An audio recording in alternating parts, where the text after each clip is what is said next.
quando ero negli Stati Uniti, quello di cui sentivo più la mancanza era la birra media al bar dello sport di Castelmaggiore, i miei amici, i miei luoghi. Da qui è nato tutto e sono molto contento ed orgoglioso di ritornare con qualche cosa in più in tasca, ma non nel senso del denaro, con qualche cosa in tasca nel senso di riportare qui tante cose importanti che ho fatto nel corso della mia vita che mi hanno dato un sacco di gioia e un sacco di soddisfazioni. Sono una persona orgogliosa di essere italiano, orgogliosa di essere partito da un piccolo paese della provincia di Bologna. Quando mi ritrovavo sul gradino più alto del podio, l'inno di Mameli suonava grazie o a causa mia, è capitato che io mi sia detto però Zanardi da Castelmaggiore, chi l'avrebbe mai detto?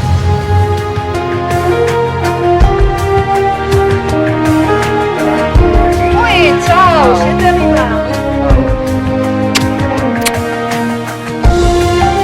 È tanto cambiato da quando era bimbo, ma veramente, lui diceva cosa studio fare, tanto con 6 si passa, adesso nelle cose si impegna, ma ha avuto nelle una cose che mi piacciono, il problema è che non mi piaceva la scuola. Ah, capito.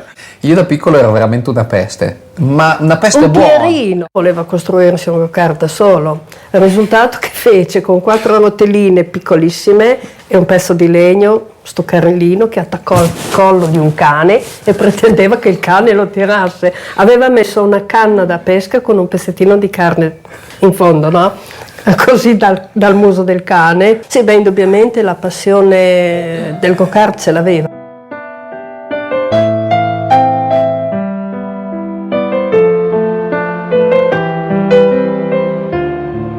Mio padre mi ha dato l'ABC. Mio padre è sempre stato una persona di quelle che guardava molto avanti. Non ha mai perso più di tanto tempo a dire caspita abbiamo già fatto questo, a contemplare i trofei sulla scrivania, tanto per capirci. Mi ha sempre insegnato a non accontentarmi mai di quello del futuro, insomma, di quello che puoi ancora fare perché tutto è sempre perfettibile, no? E quindi anche se sei figlio dell'idraulico non è scritto da nessuna parte che tu non possa un giorno diventare un pilota di Formula 1, insomma così è stato. È stato un periodo che nasce dal nulla, perché mio padre non aveva un passato agonistico, la passione che nutriva verso lo sport dei motori era soltanto quella che hanno tanti italiani che amano le corse di Formula 1. Ed è nata in questo modo. Io andammo in pista, comperammo questo go-kart. Questa è la prima gara che ho fatto, pensa. Guarda che faccia da fesso che c'ho dentro al casco. Nonna, guarda, ho vinto una coppa. Bam, bam, bam, bam. Allora non smetti più? Io speravo che andassi male, così smettevi, invece sei andato bene, adesso va a finire che non smetti più. Però poi è diventata nel tempo una mia grandissima tifosa. Ma è diventata la vita della nonna alla fine, sì. Cioè, è diventata la nostra vita, cioè, ma anch'io andavo in pista con loro, cioè, io col cronometro in mano, loro che lavoravano, Devo dire, era anche la molto roulotte, brava, io facevo da mangiare in pista, La cosa più bella fu quando andò a prendere la patente, che lui si sentiva un fenomeno, fece tutto benissimo, solo che quando le disse l'ingegnere, bene parcheggi, accosti, scenda, aprì lo sportello intanto che arrivava un signore in bicicletta. Per poco non fa secco sto signore. I remember when I took my driving test. Everyone was so sure I would pass. I was already a local racing champion, the pride of my village. Ragazzi! Non ti distrarre. Even my instructor couldn't stop talking about racing. Attenta al bidone! Non c'è il bidone. E tu invece che fai? Sul lavoro sei sempre così, bravo. My friends were even waiting for me to go skiing after I finished. Everything went perfectly. The last thing I had to do was park, and I did it without any problems. I was getting my license. But just as I opened the door, at that moment, I realized what I had to do. Drive cars with no doors.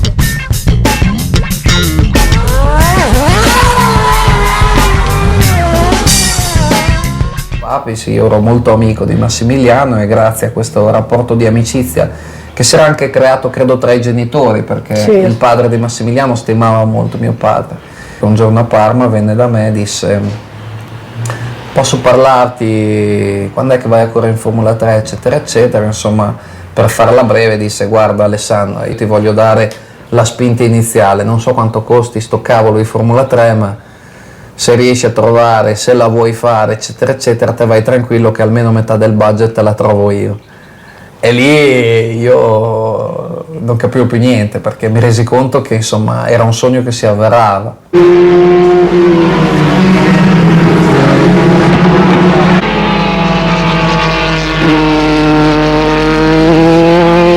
Erano cifre piccolissime, però se era all'inizio era una speranza. Alessandro non c'aveva niente, zero, e lì almeno si poteva partire, era un sogno. Quando mio padre me l'ha detto, all'inizio non sapevo cosa dire, ed ha aiutato tantissimo, secondo me, il coraggio di Alessandro, il fatto di dire c'è qualcuno che crede in me.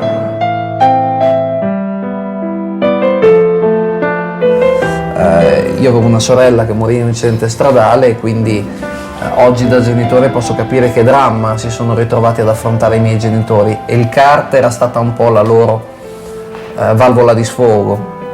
E ecco, il giorno che arrivai a casa e attorno a questo tavolo annunciai a mio padre più che a mia madre: papà, ho firmato per correre in Formula 3, e io con un grandissimo entusiasmo non riuscivo a capire bene l'espressione del suo volto che celava. Beh, lui si sentiva tanta angoscia. molto, cioè lui dava tutto per il go-kart.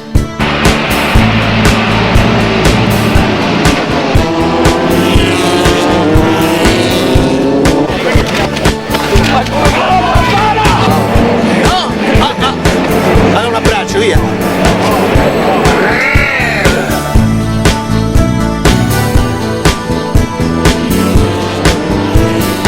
Quegli anni erano gli anni dei sogni, erano gli anni in cui le cose pian pianino cominciavano a prendere forma, ma c'era tanto da fare, tanto da conquistare, e quindi è stato molto molto bello. Mi sono sempre sentito un vincente perché avevo qualche cosa per cui lottare, avevo degli obiettivi da raggiungere e ci stavo mettendo l'anima, stavo dando tutto quello che avevo.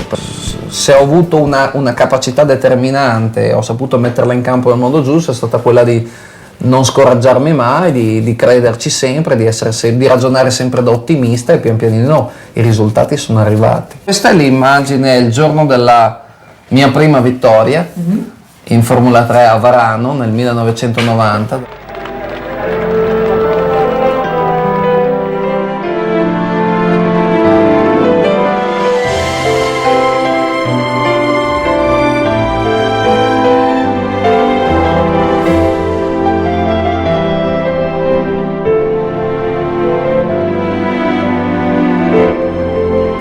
Beh, all'epoca non la vedevo in questo modo, perché l'amore arrivava decisamente dopo l'interesse per le corse, però sicuramente, insomma, se poi questa storia è durata tanto e dura tuttora, evidentemente era molto di più che una semplice infatuazione. Altro molto bravo come direttore sportivo. Tra le tante cose che ho fatto mi sono anche assicurato una donna al mio fianco che ha molto più che una testa sulle spalle, insomma è una donna molto in gamba. Pensa che i miei amici mi prendono in giro, dicono che ha talmente tanto cervello che quando io sto con lei lo scollego il mio.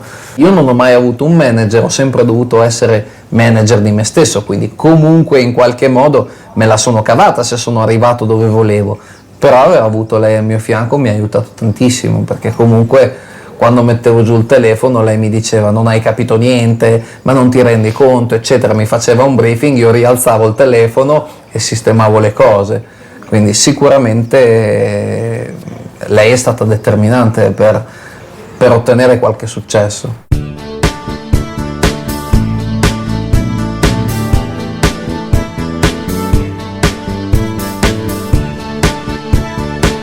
Sto parlando delle ultime 3 gare del mondiale, perché io in realtà nel 91 corsi in Formula 3000.